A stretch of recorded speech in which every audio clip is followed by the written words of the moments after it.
Sadhguru, I wanted to know that when we are silent, still we feel that mind chattery which always bothers us, and our thought always shifts back to past and future imaginations, which will not be any of output. How to get rid of it? A whole lot of thought about this thoughtlessness.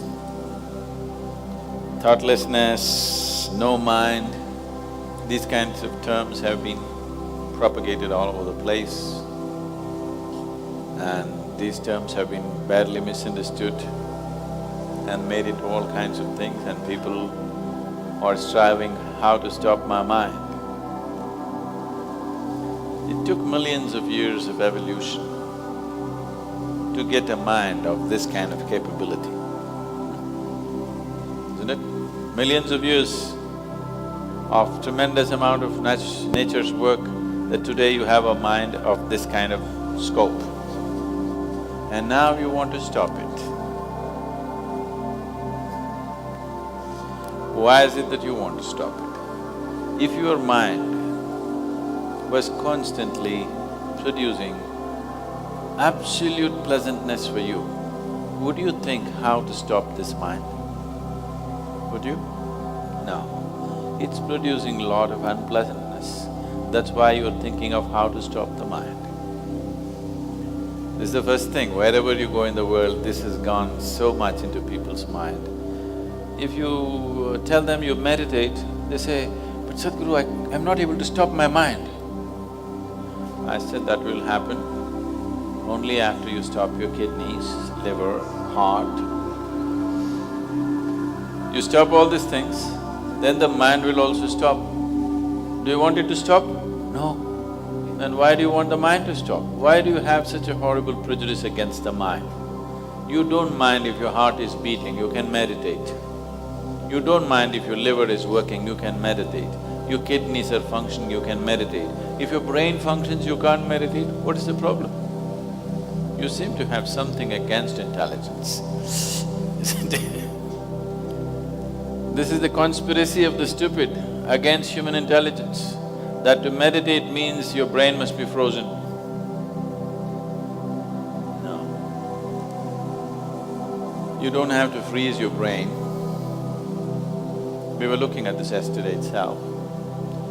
We will initiate you into Shambhavi. It's a simple process. There are many ways to do it. This is one simple way.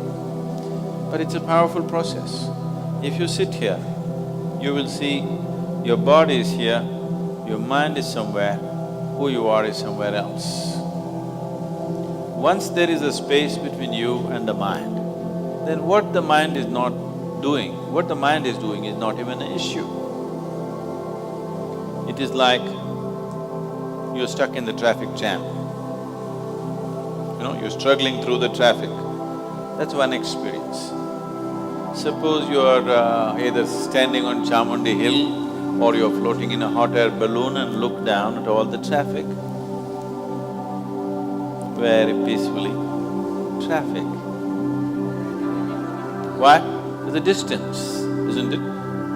When you're in it, traffic is a different experience.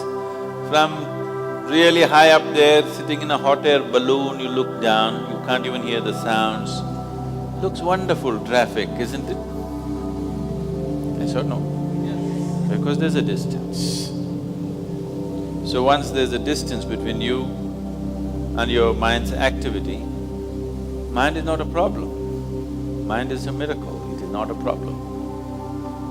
And anyway, if thoughts are going continuously, if you're having a mental diarrhea, obviously you ate some bad food, isn't it?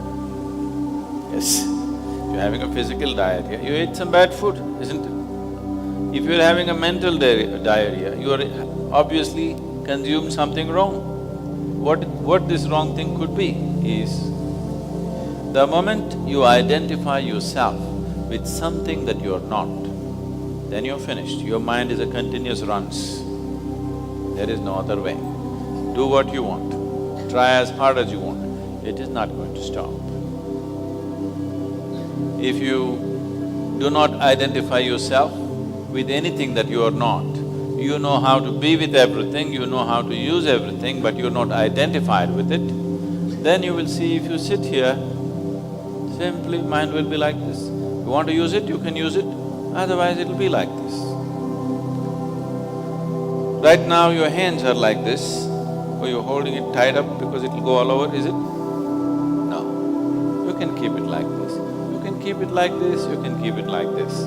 When you want to use it, you can use it. So it's a useful instrument. Suppose your hands become like this. You know, some people have become like this. Yes or no? If it becomes like this, you will become ridiculous, isn't it? If it happens to your mind, also you're equally ridiculous. It is just that you are living in the comfort that nobody else can see it. But people can see it. They watch you closely enough, they can see it, isn't it?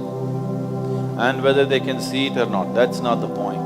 The point is, the most important faculty of your life is out of control. Doesn't matter whether they can see it or not, that's not the issue.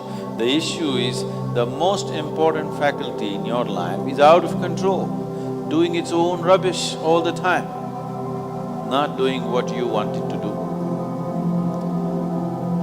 So, if you have to be freed from this ailment, you should stop eating bad food. Wrong food or bad food means you are identifying yourself with things that you're not.